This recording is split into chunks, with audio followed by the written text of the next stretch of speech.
자, 여러분, 지금부터는요, 공기업 경제학 전공필기 온라인 스터디 1차시 강의를 시작하도록 하겠습니다. 자, 우선 첫 번째, 경제학의 본질과 또 소비자, 생산자 살펴볼 거고요.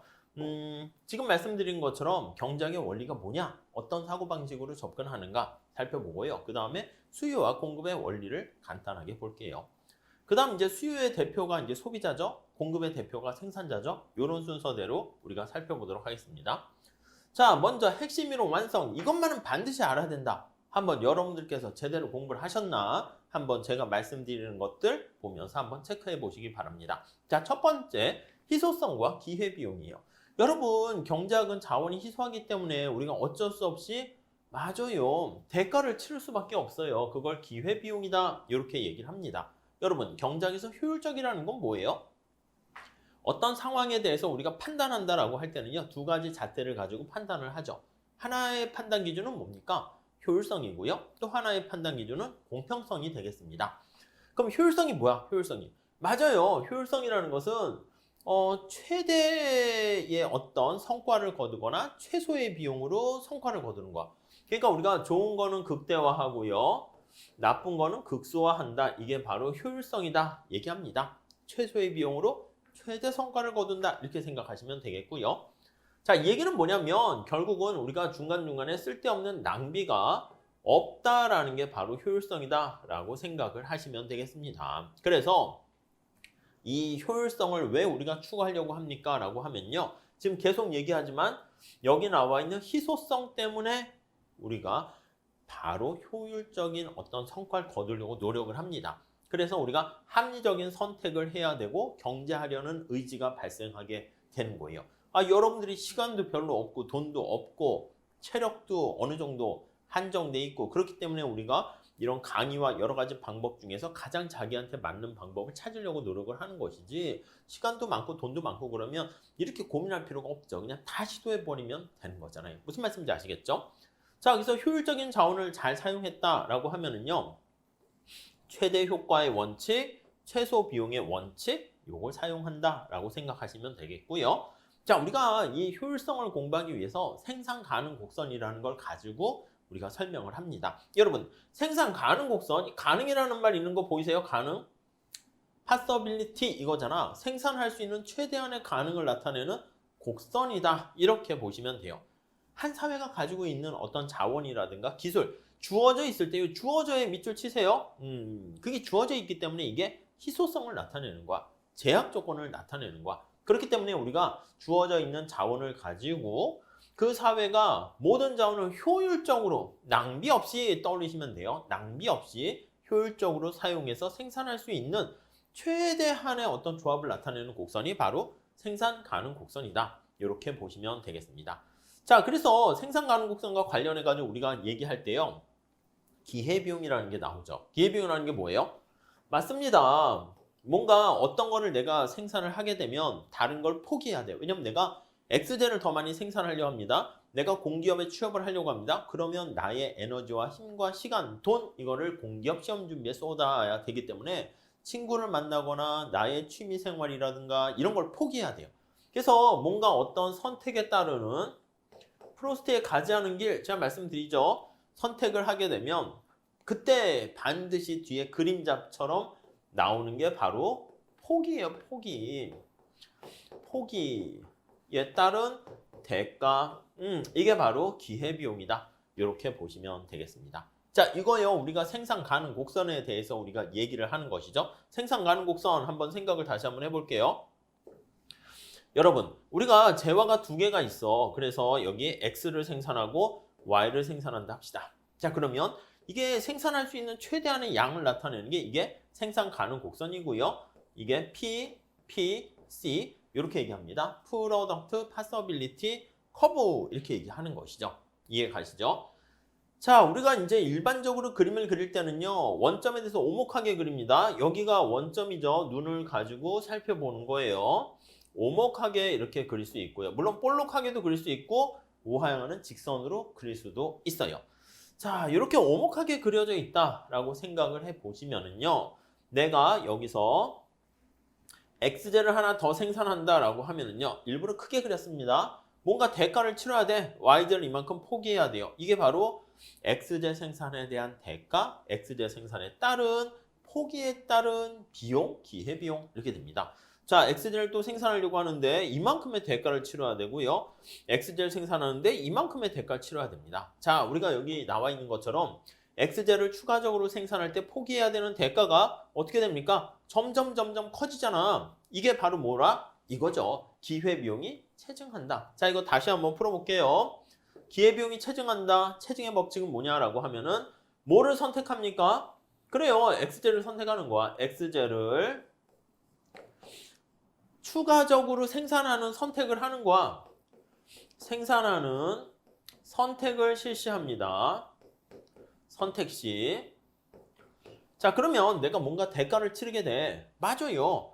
Y제를 포기해야 된다니까 Y제를 얼마나 포기해야 되는가? 그 대가로 Y제로 표현한 거 그게 기회비용이에요. 지금 본 것처럼 점차 Y제를 많이 포기해야 되기 때문에 기회비용이 체증된다 이렇게 나타납니다. 이거 잘 체크해 주시고요. 어려운 건 아니니까 그렇게 돼 있고요. 이게 자원의 이질성 때문인데 왜 자원의 이질성인가? 제가 기본 강의 때 좀 말씀드렸어요. 그거 좀 다시 한번 생각해 보세요. 그냥 암기하시면 안 됩니다. 느낌이 있어야 돼요. 아셨죠? 자, 우리 그 기팔공에 2번 문제에 이게 담겨 있거든요. 간단하게 한번 체크를 해보고 넘어갈게요. 나중에 자세한 설명이나 문제풀이는 또 말씀드릴게요. 자, 아래 그림은 X제랑 Y제 두 재화를 생산하고 있는 어떤 경제에서의 생산 가능 곡선을 나타내고 있는데요. 다음 설명 중 틀린 것은 한번 풀어보시죠. 자, 시작. 5초 드릴게요. 너무 빨리 드리나? 한번 생각해 보세요. 자, 어떻게 됩니까? 자, 한번 답 맞춰볼까요? 답은 2번 틀렸습니다. 자, 우선 2번 먼저 볼게요. 2번 보시면 이런 식의 문제가 있어. 우리 이제 경제학 문제는요, 계산 문제도 있고요. 이렇게 그래프를 줘가지고 해석하는 문제도 출제가 됩니다. 2번은요, D점보다는 C점이 더 파레토 효율적이다. 여러분, 이 생산 가능 곡선에 있는 점들은요, 전부 다 우리가 효율적인 점들을 나타낸다고요. 그리고 여기 B와 같은 거는 우리가 더 생산할 수 있음에도 불구하고 생산하지 못한 거니까 이거가 낭비가 있다 또는 비효율적이다 이렇게 되고요. 생산 가능 곡선 바깥에 어떤 점이 있다라고 할게요. 2점 이런 거는 우리가 달성할 수가 없다 이런 영역을 나타내는 거예요. 자, 그러면 우리가 가지고 있는 노동과 자본을 통해 가지고요. 최대한 달성할 수 있는 영역을 나타낸 게 여기 나와 있는 생산이 가능한 곡선이 이게 다 효율성을 나타내는 곡선이다 라고 보시면 되겠습니다.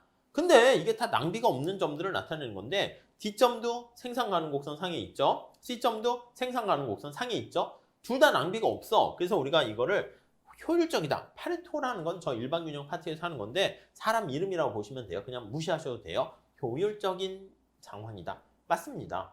무슨 말씀인지 아시겠죠? 여기 보시면요. C는 B점보다는 효율적이다. 이게 맞아요. 근데 D점도 C점도 다 효율적인 건 맞는데 요것 때문에 틀린 거야. 더 효율적이다. 이거는 우리가 성립하지 않아요.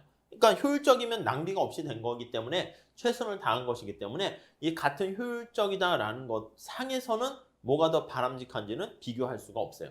아니 그러면 다 효율성은 똑같으면 모두 그 중에서 어느 게 더 나은지는 판단할 수 없습니까? 그걸 하려고 하면요. 이거 저 뒤에 후생경제학이라는 거에서 우리가 얘기를 하죠. 여기 사회 무차별 곡선 이런 것들이 들어오게 됩니다. 그래서 요거는 뒤에 할 거예요. 사회 무차별 곡선이라는 요게 들어오게 되면 그러면 A와 C와 D는 전부 다 효율적인 점들을 나타내는 거지만 그 중에서 요 점이 가장 맞아요. 공평성까지 나타내는 바람직한 그때는 설명할 수 있어. 근데 생산 가능 곡선 상에서는 우리가 비교할 수 없다. 이렇게 보시면 되겠습니다. 아셨죠? 그래서 이런 식으로 문제를 풀어드릴 거예요. 그러니까 우리가 핵심 이론 나와 있는 거를요.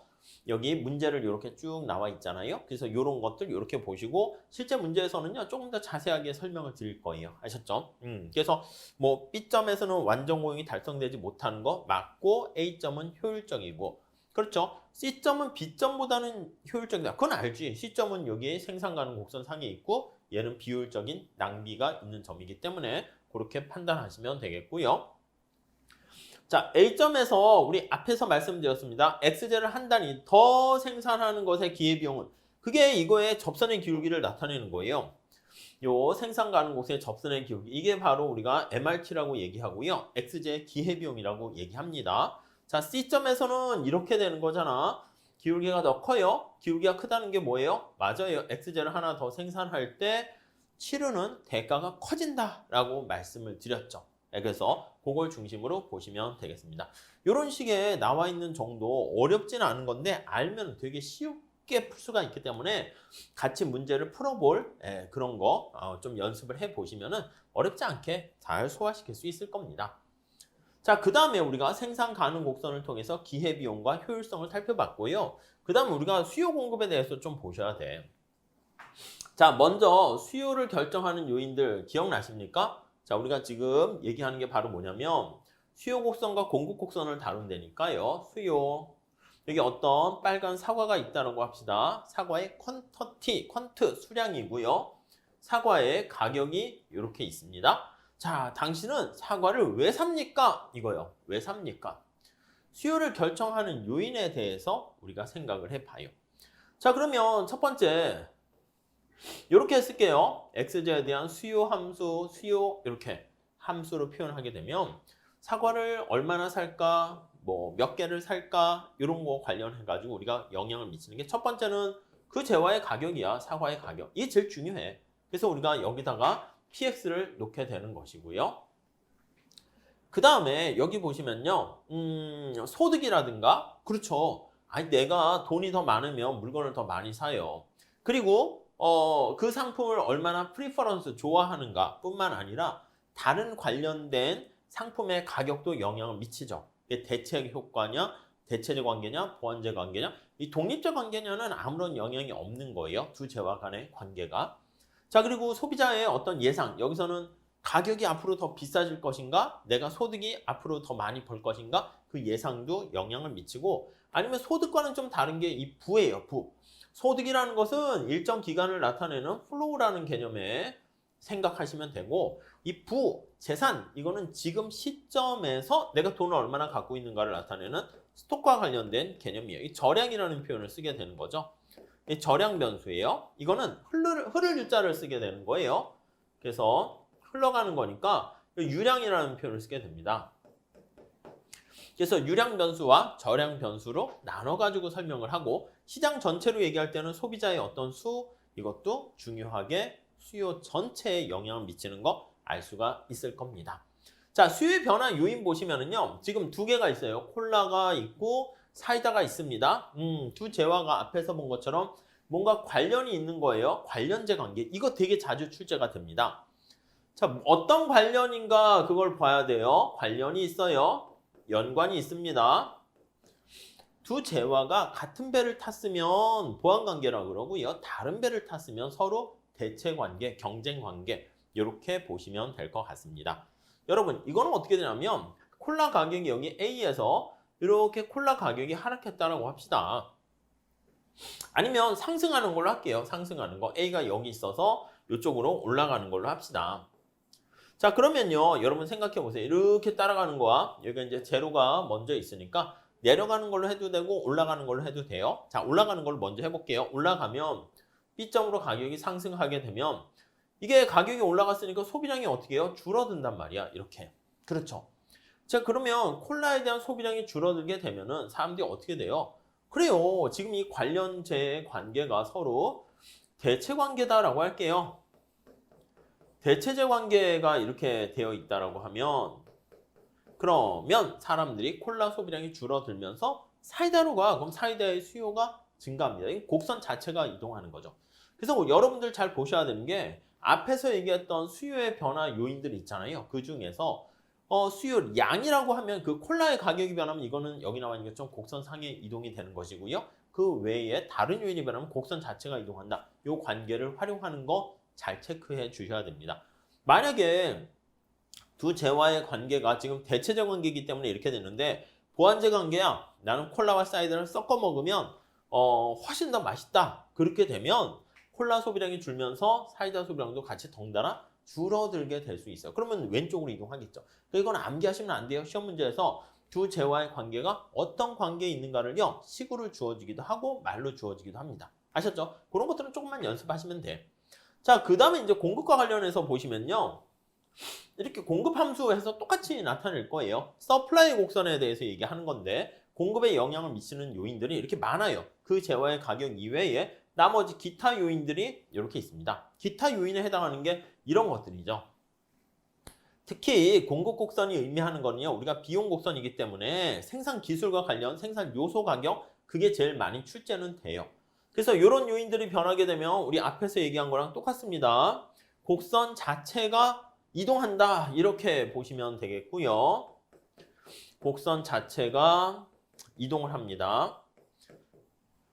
자, 그게 아니고요. 여기 나와 있는 것처럼 이렇게 그 재화의 가격이 변하면 이거는 곡선 상에서 이동이다. 이거 중요한 얘기고 쉬운 얘기 다 알고 계시죠? 여러분, 곡선 자체가 이동할 때 어떻게 이동합니까? 이거 상하방으로 생각하시면 좋아요. 자, 공급 곡선을 다시 한번 볼게요. 여기다가 Q 어떤 재화, X라는 재화가 있고 XJ 가격이 있으면 공급 곡선이 이렇게 있잖아요. 그러면 이 높이가 의미하는 게 뭡니까? 라고 하면요. 이 높이가 비용 곡선을 뜻하는 거야. 코스트를 뜻해요. 그래서 원자재 가격이 비싸지거나 아니면 인건비가 비싸지거나 이렇게 되면은 비용이 증가하는 요인이 발생하면 공급 곡선이 이렇게 상방으로 이동한다. 이렇게 생각을 하시면 될 것 같고요. 비용을 떨어뜨리는 효과가 생긴다. 그럼 하방 이동 이렇게 보시면 돼요. 조세가 부과됐다? 그럼 어떻게 됩니까? 그쵸. 비용이 증가하는 거니까 상방 이동이고요. 정부가 보조금을 줬다? 그렇게 되면 어떻게 됩니까? 비용을 좀 덜어내 주는 거니까 하방 이동이다. 이렇게 보시면 되겠습니다. 아셨죠? 네, 그렇게 정리하시면 되겠어요. 그 다음에 여러분들이 힘들어 하시는 것 중에 하나가 이 탄력성이야. 탄력성 하는 거 우리가 탄력도, 탄력성 이렇게 얘기하는데 이거 개념을 잘 보셔야 돼. 어떤 외부 충격에 대해서 얼마나 민감하게 여러분들이 반응하는가 그걸 탄력도라 얘기하는데 여기서는 탄력도가 반응의 정도라고 제가 얘기했습니다. 반응의 정도예요. 자, 가격 탄력도이기 때문에 뭐가 충격을 주는 거야? 가격이 변화했을 때, 가격의 충격이 발생했을 때 반응의 정도를 나타내는 거예요. 무슨 말씀인지 아시겠죠? 자, 그래서 반응의 정도를 측정하게 되는 것이고요. 어떤 외부 충격에 대해서 당신이 얼마나 민감하게 반응합니까? 그걸 살펴보는 건데 특히 수요의 가격 탄력도 개념을 잘 잡으셨죠? 그 다음 요거 계산하는 것도 좀 잘 보셔야 돼요. 계산 문제도 충분히 출제가 될 수 있어요. 그래서 그걸 많이 볼 겁니다. 자, 그거 외에 말 문제도 보셔야 돼. 이런 특성들이 있잖아. 대체재가 얼마나 많이 있습니까? 그리고 상품의 가격이 전체 소득에서 차지하는 비중이 크면 클수록 사치제에 가까운 거야. 그래서 탄력성이 크게 되고 일상생활에서 얼마나 중요한가? 이게 필수제에 가까우면은 비탄력적인데 꼭 필요한 게 아니야. 그런 경우는 사치제에 가까운 거다. 그러면 탄력적이다. 이렇게 보시면 되겠고 기간의 장단도 영향을 미칩니다. 그래서 단기보다는 장기로 갈수록 좀 탄력성이 더 커지는 거 알 수가 있습니다. 자, 소금 같은 경우 생각해 볼게요. 그럼 소금은 탄력성이 커요, 작아요? 어떻게 됐습니까? 탄력성이 작지. 대체제, 소금을 대체할 만한 상품 많아요? 없어요? 별로 없지. 우리 생활에 중요하지 않습니까? 맞아요. 여러분, 소금 가격이 2배 올랐다 해서 우리가 막 으악 하고 비명을 지를 정도입니까? 그건 아니지. 소금의 가격이 1,000원에서 2,000원으로 올라가도요. 여러분들이 제가 버는 소득에서 차지하는 비중은 좀 작아요. 껌값과 비슷하단 말이야. 그렇기 때문에 그렇게 민감하게 반응하지 않고요. 이러한 특성이 단기뿐만 아니라 장기에도 변화가 없기 때문에 소금 같은 경우는 탄력성이 작다. 그래서 1보다 작은 비탄력적이다. 이렇게 얘기를 하게 됩니다. 네, 뭐 이해하시겠죠? 그래서 요것 어떤 재화의 특성 나타내는 거 우리가 확인할 수 있고요. 이렇게 수요의 가격 탄력성을 결정하는 요인 굉장히 중요합니다. 근데 어려운 건 아닌데 좀 잘 체크해 주셔야 되겠습니다. 자, 그리고요. 우리가 이제 그 공급의 가격 탄력성에 영향을 미친 요인 그것도 똑같은데 수요가 훨씬 중요해서 그것만 잘 정리해 주시면 좋을 것 같고요. 그리고 수요 공급 곡선을 이용해 가지고 우리가 살펴보는 것 중에서 이제 세금을 떼립니다. 조세 부담, 누가 많이 부담할 것인가? 이게 조세 부담의 전가와 귀착 이렇게 얘기합니다. 텍스를 부과하게 되면 전가는 떠넘긴다는 거예요. 전가와 귀착 이렇게 얘기합니다. 이거는 인스턴스에서 누가 부담하는가 이렇게 됩니다. 여러분, 가격 탄력성이 민감하다, 크다 이렇게 되면은요 힘이 세다라고 생각하시면 돼. 자, 탄력적일수록 이 얘기는 뭐냐면 힘이 셀수록 이렇게 생각하면 된다고 그랬죠? 왜 그런지는 뭐 아실 겁니다. 자, 그러면 여기 보세요. 수요가 탄력적일수록 이거 한번 해석해 보세요. 어떻게 해석하면 돼요? 수요가 가격에 민감할수록 소비자가 그거 안 먹어도 돼. 가격 비싸면 콜라? 아 됐어. 사이다 먹으면 되지. 떠나가 버린단 말입니다. 국내 고객과 해외 고객 누가 더 가격에 대해서 탄력적일까요? 현대자동차가 봤을 때 해외 고객이지. 그러니까 해외 고객은 가격이 조금이라도 비싸면 아 됐어. 나 현대 니네 거 안 사. 이런다고요. 국내 고객은 아 그냥 뭐 갈 데가 없잖아요. 그렇기 때문에 수요가 탄력적일수록 이게 뭐냐면 힘이 셀수록 이 뜻입니다. 힘이 세 이 뜻이야. 그리고 공급이 비탄력적일수록 그러니까 탄력적일수록 힘이 센 거니까 비탄력적일수록 힘이 약한 거야. 공급이 비탄력적일수록 공급자가 힘이 없을수록 이렇게 보시면 돼요. 자 그러면 소비세를 부과했어. 그렇게 되면 소비자가 힘이 세니까 생산자인 공급자에게 떠넘겨요. 그러니까 수요의 부담은 소비자의 부담은 작아지고 공급자 부담은 커진다. 그래서 요게 이해하셔야 돼. 암기하시면 안 되고 느낌으로 가져가셔야 돼요. 이게 경제학적인 마인드예요. 이코노믹 마인드라고 볼 수 있는데 탄력도가 크다는 말은 유력한 대안이 있어서 불리한 상황에 보다 융통성 있게 신축적으로 대처할 수 있음을 의미한다. 이렇게 보시면 될 것 같습니다. 아셨죠? 그렇기 때문에 어떤 외부 충격에 대해서 맞아요. 쏙쏙쏙 잘 피할 수 있다. 이렇게 정리하시면 되겠고요. 자, 이걸 그래프로 나타낸 거야. 자, 공급 곡선이 세금 부과, 조세 부과로 인해서 상방 이동했습니다. 그때 누가 많이 부담합니까? 라고 했을 때요. 자, 이거는 수요 곡선이 기울기가 완만하잖아요. 기울기가 완만하니까 수요의 탄력성이 크다. 이렇게 보시면 돼. 자, 그러면 다시요. 수요 곡선의 기울기가 완만해요.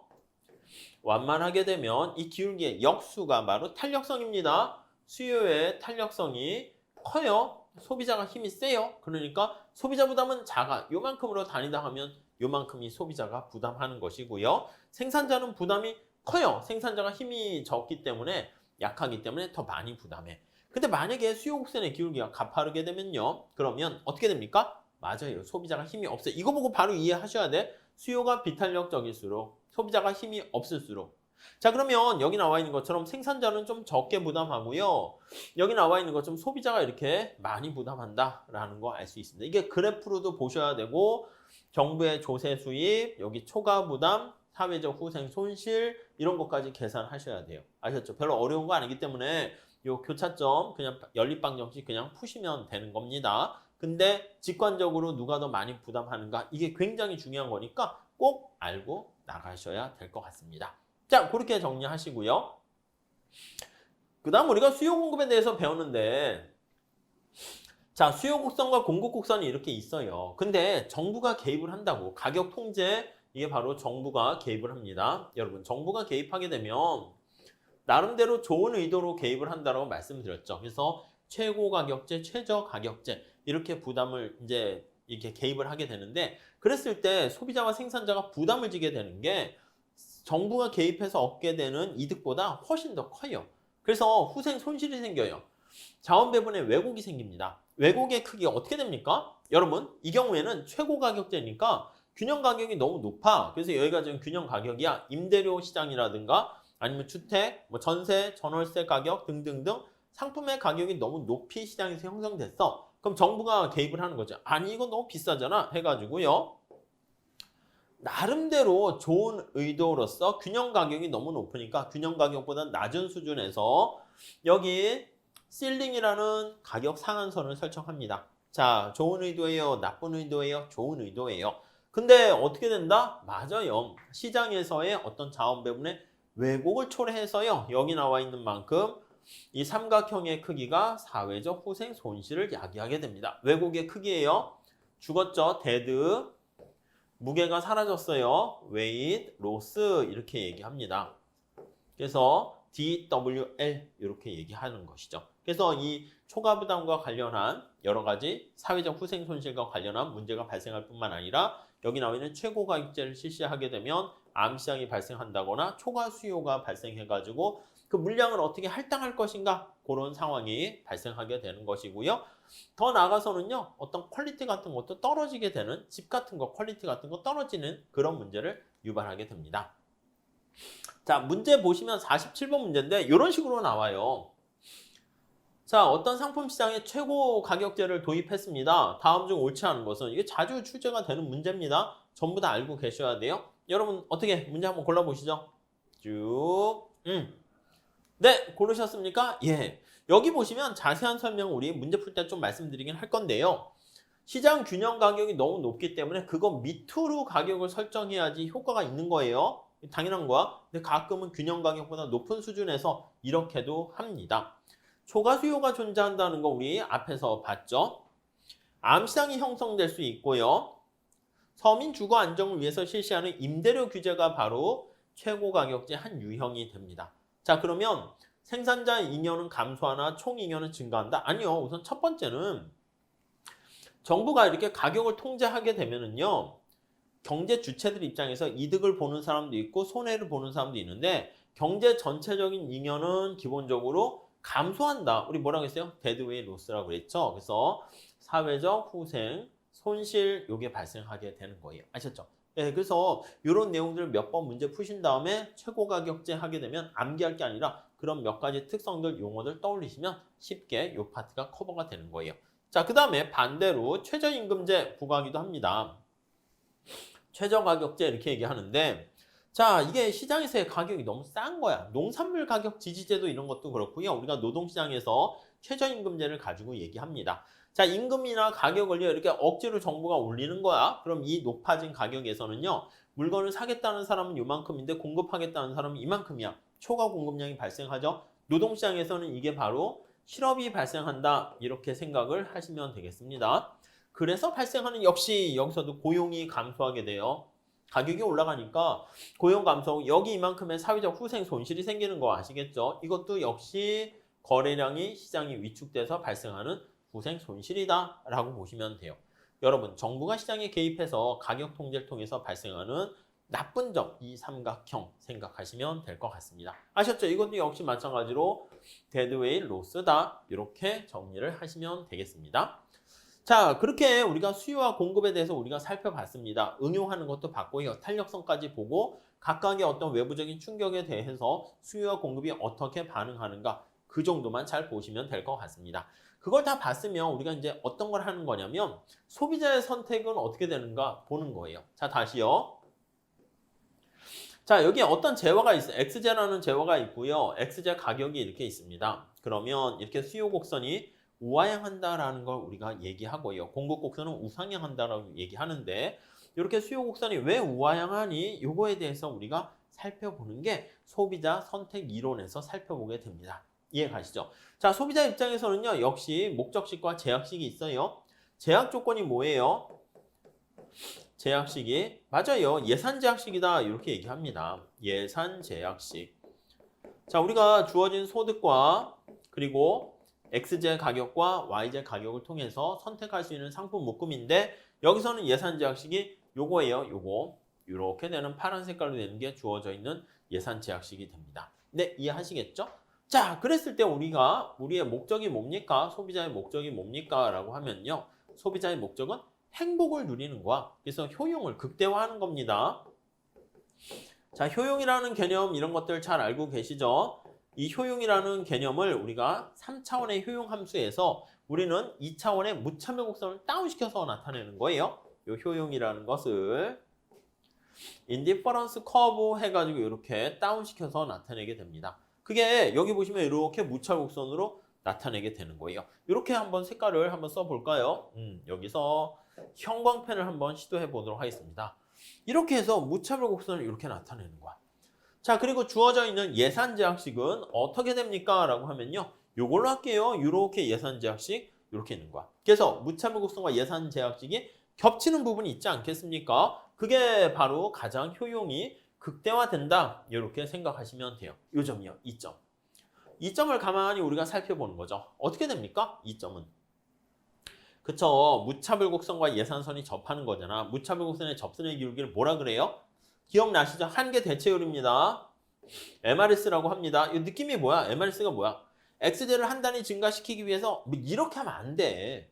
그렇게 하면 이미 끝났어요. 그럼 뭡니까? 아니, 이거는 관심사가 X제야. 수평 중에 있는. MRS가 바로 뭡니까? 라고 하면 관심사가 되는 x제를 당신은 얼마나 소중히 생각합니까? 그걸 나타내요. 자, 다시요. MRS는 무엇입니까? 라고 하면 x제를 소중히 생각하는 정도예요. 소중히 여기는 정도 이렇게요. 왜 소중히 여깁니까? x제에서 내가 얼마만큼 편익을 얻기 때문에 그래요. 그래서 이게 느낌이 한계 편익이다 이렇게 생각을 해주세요.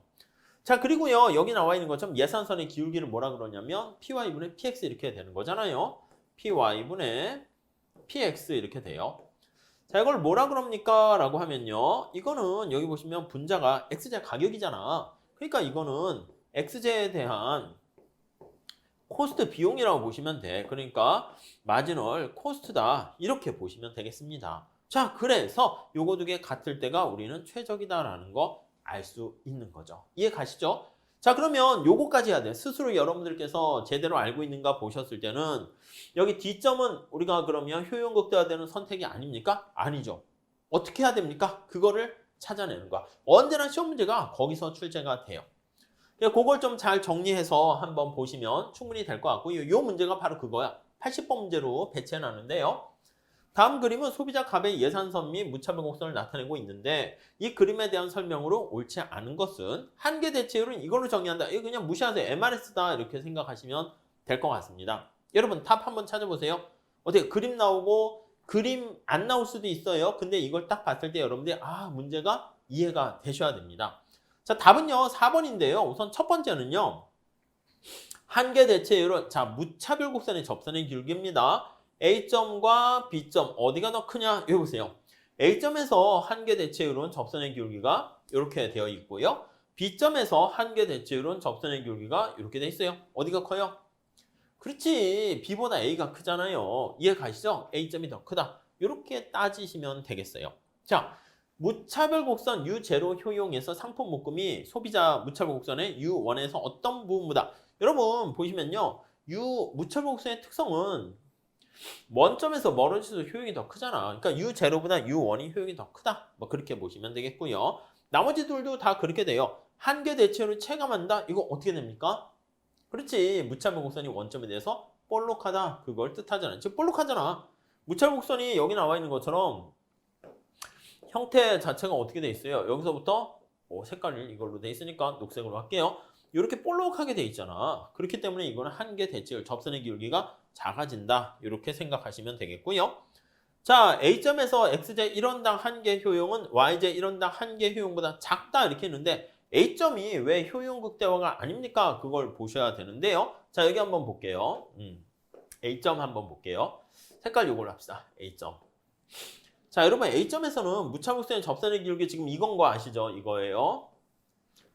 예산선 기울기 어떤 거예요? 이거예요.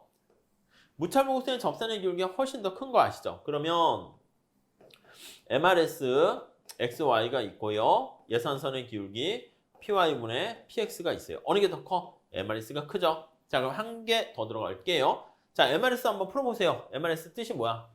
MRS. 그렇죠. 이거는 한계 효용의 비율이야. 이걸 다시 쓰면 X제가 관심이라니까요. 그래서 X제에 대한 한계 효용을 Y제에 대한 한계 효용으로 나눈 거예요. 자, 부동호가 이렇게 돼 있어. 이거 다시 쓰면 어떻게 돼요? 다시 쓰면 이거 다시 정리하면 지금 이 상황에서는 X제를 늘려야 됩니다. 1원당 표현했을 때 X가 밑으로 내려가요. 그러면 X의 가격을 X에 대한 한계 효용, Y의 가격을 Y에 대한 한계 효용 이렇게 되고 부동호는 안 바뀌죠. 이렇게 되어 있는 거야. 이해하시죠? 그러니까 A점에서 X제 1원당 한계 효용 이걸 얘기한 거야. 1원당 분모가 1원당이에요. 1원당 한계 효용이 자 X제랑 Y제랑 비교할 때 어디가 더 커요? X제가 더 크잖아. 근데 X제가 더 작다 했으니까 띵 틀린 거죠. 만만치 않죠? 근데 이거 조금만 연습하시고 하시게 되면 굉장히 쉽게 문제를 풀 수가 있습니다. 자, 그래서 이제 여기서 조금 더 들어가요. 더 들어가서 뭘 할 거냐면 소비자 균형이 이제 바뀌어. X의 가격이 변하거나 예산식에서 소득이 변하거나 기억나십니까? 그래서 그런 것들이 변하게 되었을 때 어떤 특성이 되는가? 그래서 수요 곡선이 우하향한다는 걸 우리가 도출하게 되고요. 그래서 X의 가격이 만약에 하락한다라고 하면 두 가지 효과가 생겨요. 싸진 거를 직접적으로 많이 소비하는 걸 대체 효과다 이렇게 얘기하고요. 우리가 직접적으로 X의 소비량을 증가시키죠. 이거 말고요. X의 가격이 하락하게 되면 네, 예산선의 영역이 밖으로 커져. 그래서 실제 소득이 증가합니다. 그걸 우리가 소득 효과라고 제가 얘기했습니다. 그럼 실제 소득이 증가하게 되면 XJ가 이제 정상제인 경우에는 X의 소비량이 증가해요. 이거는 XJ가 정상제인 경우에는 X의 소비량이 증가해요. 그래서 X의 소비량이 정상제일 땐 요거 두 개가 같은 방향으로 가게 되는 거잖아요. 이해 가시죠? 근데 만약에 XJ 소비량이 정상제가 아니라 열등제라고 할게요. 그럼 소득이 증가했잖아. 가격이 하락해서. 근데 X의 소비량이 감소한다니까요. 자, 그러니까 여기에 나와 있는 것처럼 대체 효과는 X의 소비량이 증가하는데 열등제 중에서 X의 감소가 이게 상반되는 충격이 발생하는데 이때 이게 감소하는 효과가 굉장히 큰 경우가 발생할 수 있어요.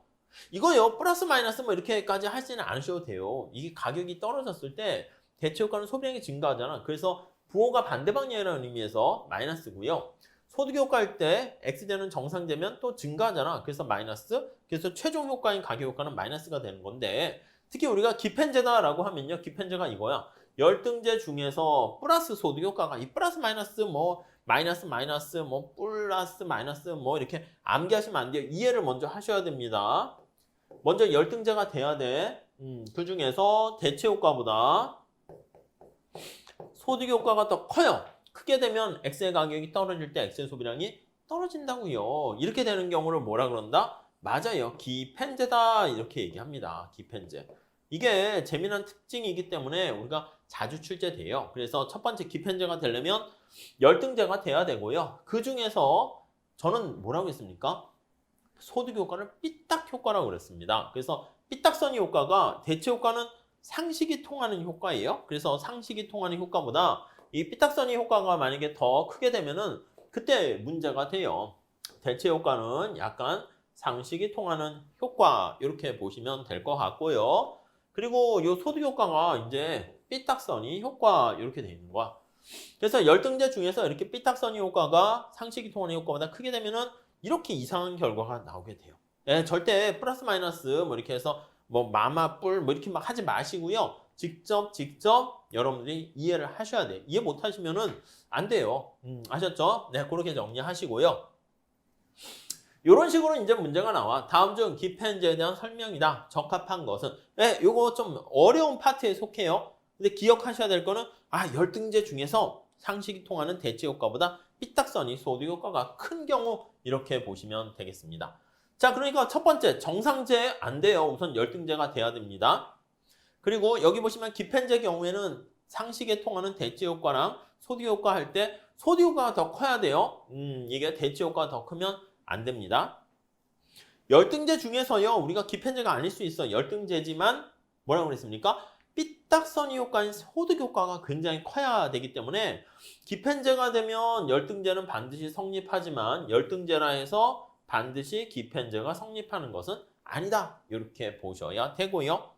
다음에 기펜제는 대체 가능한 재화가 별로 없는? 여러분 생각해봐. 기펜제는 어떤 재화예요? 라면, 선풍기 대체 가능성이 없어요? 라면을 대체할 만한 게 없어? 아니야. 지금 내가 소득이 없으니까 할 수 없이 그냥 라면 먹는 거지. 내가 로또 당첨되거나 공기업에 취업해서 연봉이 막 오르고 막 이렇게 되면 라면을 왜 먹습니까? 가끔 생각날 때 먹긴 하겠죠. 주식으로 먹진 않는다고. 그러니까 대체 가능한 재화가 별로 없는 이게 아닙니다. 무슨 말씀인지 아시겠죠? 자, 기펜제 경우에는 소득 효과가 작용하는 방향이 정상제랑 반대가 됩니다. 그러니까 열등제가 되는 것이죠. 이렇게 말 문제를 여러분들이 좀 잘 체크하시면 좋은데 이것도 나중에 그래프까지 연결하면서 좀 생각해 보시면 되겠습니다. 자, 요걸 이제 준비하셨으면요. 그 다음에 우리는 어떤 걸 할 거냐면 생산자의 어떤 선택으로 갈 거예요. 여러분 생산자는 뭐예요? 맞아요. 생산과 비용이 같이 등장하는 겁니다. 먼저 생산과 비용과 얘기할 때는요. 여기 나와 있는 것처럼 평균 생산과 한계 생산에 대해서 여러분들이 좀 잘 이해를 하셔야 돼요. 여러분 잘 보세요. 한계 생산은 뭐예요? 한계 생산은 마지널이죠. 그래서 사과라든가 이거를 말 그대로 한 개 더 추가적으로 증가시켰을 때 이거를 나타냅니다. 이해 가시죠? 마지널이에요. 자, 제가 목욕탕에 물의 온도 가지고 설명하고 있어요. 평균 온도가 40도씨의 물이 있었는데 평균과 한계와의 관계를 보셔야 되는데요. 평균 온도가 이게 욕조에 물이 40도씨 물이 있었다라고 한번 해볼게요. 우, 뜨겁네. 아무튼 40도씨의 물이 있어요. 자, 그런데 한계라는 건 뭐냐면 여기다 한 단위 더 추가적으로 물을 집어넣는 거야. 여러분, 40도보다 더 뜨거운 물을 붓게 되면 평균 온도 올라갈까요? 내려갈까요? 자, 다시. 평균 온도가 지금 40도야. 거기다가 더 뜨거운 물을 붓어. 50도씨, 100도씨, 아니면 41도씨 물을 부어도요. 평균 온도는 올라간다고. 이해 가세요? 만약에 물을 계속 붓는데 물이 자꾸 차가워져. 그러면 40도씨보다 추가적으로 붓는 한계 온도의 물은 더 차가워져서 그렇다라는 거 알 수가 있겠죠. 이게 평균과 한계와의 관계입니다.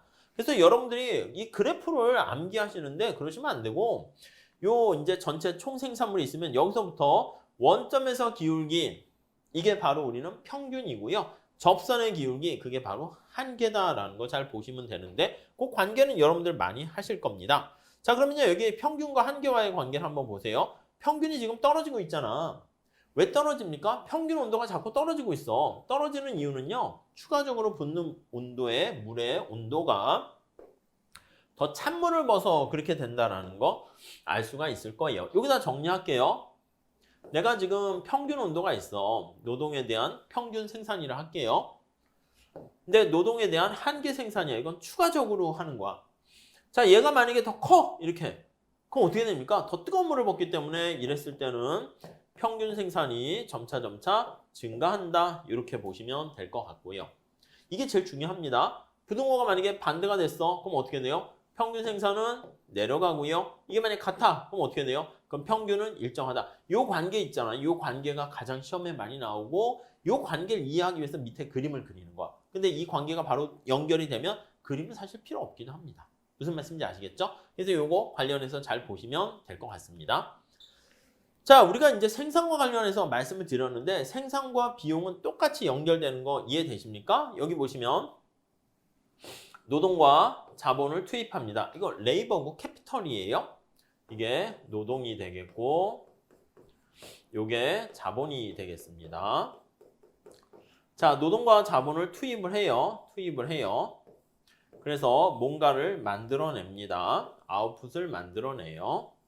자, 그래서 왼쪽에서부터 오른쪽으로 이렇게 흘러가게 되는 것을 이제 우리가 이름을 뭐라 하냐면 생산 관계다 이렇게 얘기합니다. 그래서 Q라는 요거는 생산함수로 이렇게 표현을 하게 되는 거죠. 생산에는 단기와 장기 뭐 이렇게 나눠지게 되고요.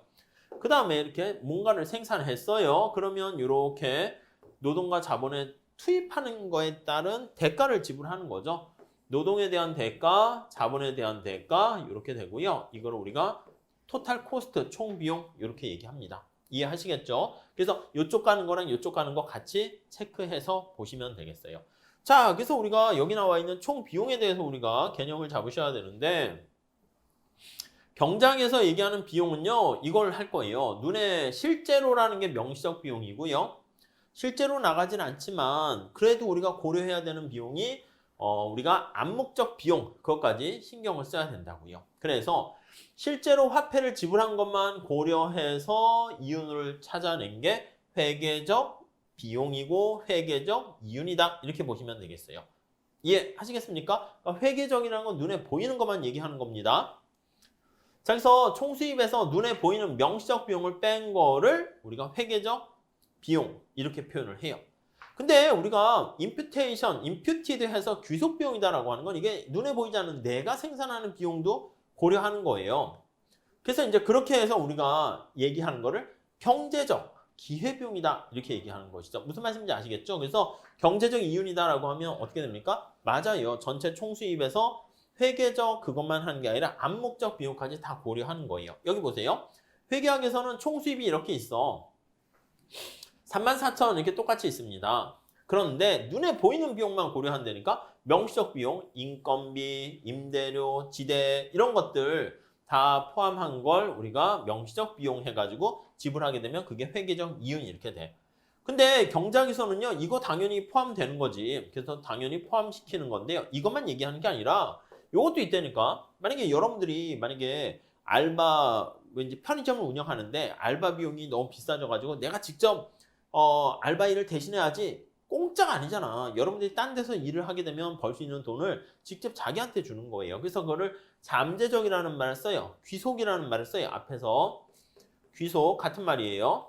그래서 이런 비용, 잠재적 임금, 잠재적 이자. 이 정상이윤도 마찬가지야. 지금 말씀드린 것처럼 내가 딴 데서 일을 하게 되면 벌 수 있는 돈을 직접 여기다 표현한 거야. 이것도 포함을 시켜요. 비용으로. 그렇게 되면 총수입에서 명시적 비용과 암묵적, 잠재적 비용을 뺀 경제적 이윤은 마이너스가 되는 거예요.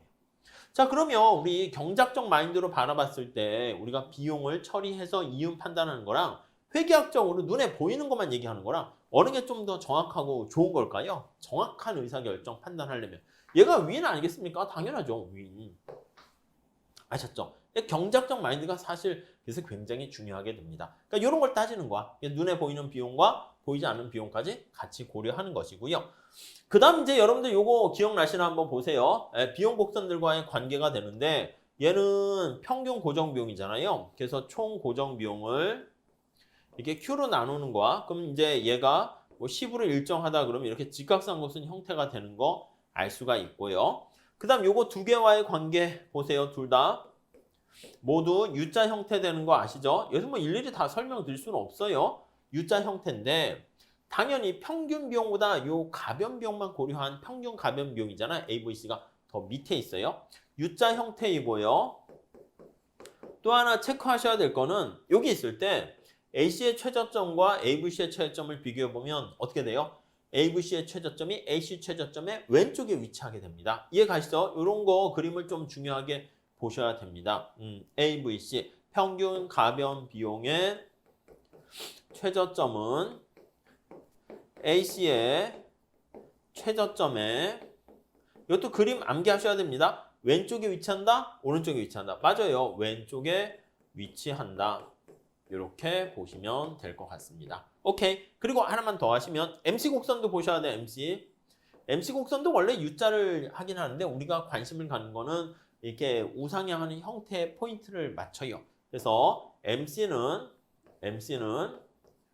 AVC와 AC의 최저점을 관통한다 이거예요. 이것도 우리가 총 비용에서 끄집어낼 수 있는데 알고 계셔야 될 특성 중에 하나다라고 보시면 되겠습니다. 아셨죠? 이 그림 가지고 문제 푸는 거 우리가 살펴보실 기회가 있을 겁니다. 자, 그래서 이렇게 여러 비용들과의 관계를 가지고 문제 낸 게 이거야. 총 비용 곡선에 대한 설명으로 옳지 않은 것은 이렇게 나와 있습니다. 이게 총 비용이야. 자, 그러면 평균 비용은 어떻게 됩니까 하면 원점에서 기울기라고 제가 말씀드렸죠. 자, 이거 보시면 어떻게 돼요? 원점에서 기울기가 점차 작아지다가 여기서 가장 작아지고 다시 커지는 거 알 수가 있어요. 그래서 그림을 그리게 되면은 이렇게 이제 평균 비용이 돼요. 이게 총짤 붙이기도 해요. ATC 이렇게 쓰기도 합니다. 답은요 2번이 틀렸어요. 평균 비용이 평균과 한계라고 그랬잖아. 자꾸 떨어져. 한계 비용이 어떻게 됩니까? 라고 하면 여러분 생각해봐. 평균 비용이 자꾸 떨어져. 목욕탕에 물이 40도씨인데 물을 붓더니 자꾸 물의 온도가 낮아지게 되면은 그러면 추가적으로 붓는 물은 어떻게 평균 온도보다 찬물을 본 거예요? 뜨거운 물을 본 거야? 찬물을 본 거지. 그래서 크다가 아니라 작다, 더 낮다 이렇게 얘기해야죠. 평균 고정 비용은 직각삼각선 형태고 요거 각각의 비용 형태, 접선의 기울기는 한계고 원점의 기울기는 평균이다. 이런 것들 생각하는 겁니다. 그래서 요 비용 곡선의 형태 요거 잘 좀 체크해서 보시면 되겠고요. 자주 출제되는 겁니다. 자, 그래서 이제 우리가 마무리를 짓게 되면 자, 생산자가 물건을 생산하는데 비용을 최소화하는 방법 어떻게 합니까? 라고 하면요. 이렇게 합니다. 최소 비용의 원칙. 여기 우리 했던 거랑 똑같습니다. 만약에 비용이 똑같이 있다라고 하면은요. 생산을 최대화하는 이거는 약간 무차별 곡선 우리 소비자 선택에서 했던 거 그대로 보려고 해서 이렇게 했고요. 아니면 두 가지예요. 똑같은 얘기인데 생산량이 Q0로 주어져 있다라고 할 때 비용을 극소화하는 선택. 그렇게도 얘기를 할 수가 있어요. 같은 말이에요. 그래서 우리가 이렇게 볼 수 있어요. 자, 제약식은요. 비용이 얼마 주어져 있어. 총 비용이 얼마 주어져 있는 상태에서 목적식을요. 산출량을 극대화한다. 이렇게 해서 표현할 수도 있고요. 아니면은요. 이렇게 한다고요. 제약식을요. 생산량을 얼마로 주어지게 합니다. 이걸 뭐라고요? 등량곡선 이렇게 얘기합니다. 생산, 이 무찰곡선하고 같은 얘기죠. 등량곡선 요거를 생산한다. 동일한 양을 생산할 때 목적식은요. 비용을 극소화한다. 이렇게 해서 문제를 접근하게 됩니다. 두 개가 똑같은 얘기다라고 생각하시면 돼. 그래서 효용 극대화 나타내는 것처럼 비용 극소화 여기가 바로 최적점이다. 자, 우리 등량곡선의 접선의 기울기를 뭐라 그래요? MRTS라고 하죠. 이거 아셔야 돼요. MRTS. 역시 LK라고 쓰면 L이 관심이야, K가 관심이야. K가 관심, L이 관심이지, L이 관심. 그쵸? MRS, XY랑 똑같습니다. 자, 그래가지고 여기 나와 있는 것처럼 MRTS, LK가 이렇게 있으면 L이 관심이 되는 거니까 자, 노동에 대한 한계 생산이 관심이야. 자본이 기준 역할을 하는 것이고요. 그 다음에 이게 이제 R분의 W가 이게 등비용선의 기울기를 나타내는 거죠. 예산선의 기울기랑 똑같은 거야. 그럼 요거 두 개가 같을 때다. 이렇게 보시면 돼요. 초점이 역시 분자가 노동에 대한 가격이죠. 그러니까 노동에 대한 비용이에요.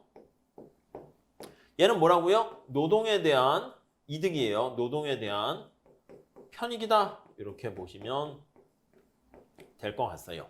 분모를 기준으로 봤을 때. 이거 좀 잘 생각하시면 되겠고요. 똑같습니다. 원리. 그래서 요거 이런 식으로 문제를 냅니다. 원점에 대해서 볼록한 등량 곡선이 되어 있고 노동과 자본의 단위당 가격은 각각 200만 원과 400만 원이다. 노동의 가격이니까 이게 W가 되는 거예요. W.